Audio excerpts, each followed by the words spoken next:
Hello and welcome to this special edition of Echo45 Advisors Market and Economic Update. In this video, we'll discuss the preliminary peace deal between the United States and Iran, what it means for oil prices and inflation, and in how investors may think about this in context with their portfolios.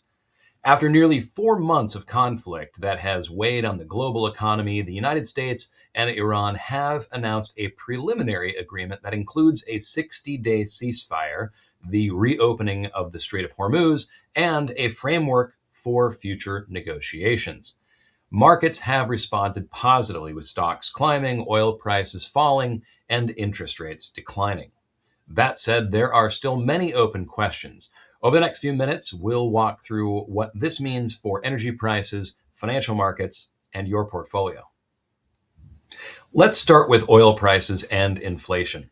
Since energy is the primary channel through which geopolitical conflicts affect the broader economy, at its peak in April, oil reached about $118 per barrel as the conflict disrupted shipping through the Strait of Hormuz.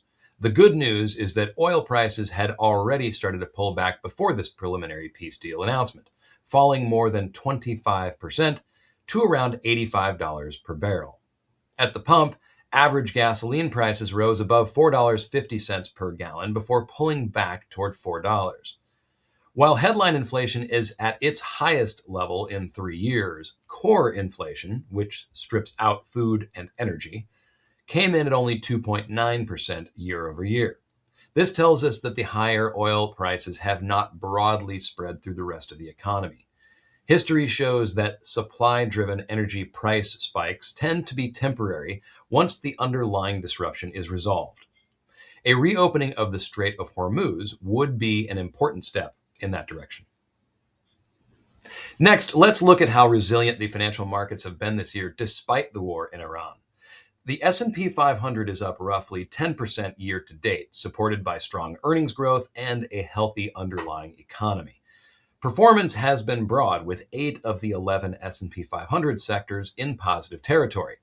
The energy sector has led the way, and information technology has performed well also.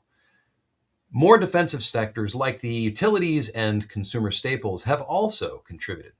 On the fixed income side, bonds have helped stabilize portfolios during periods of volatility. The 10-year Treasury yield is below 4.5%, and the 30-year is yielding under 5%, reflecting improved inflation expectations.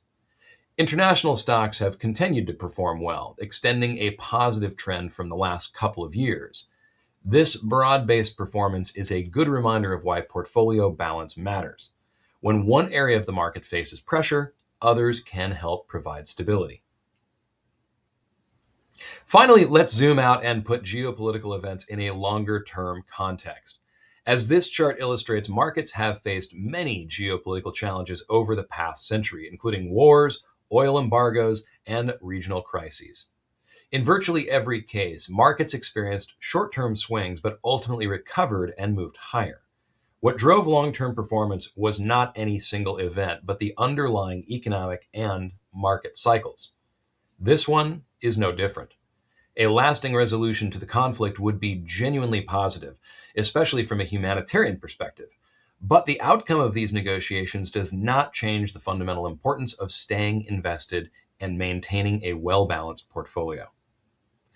There have been tentative ceasefires and failed negotiations before during this conflict, so patience remains important as this situation continues to develop. We hope you found this update helpful. If you would like to discuss how current events are affecting your portfolio or talk through your long-term financial plan, please don't hesitate to reach out. We look forward to speaking with you.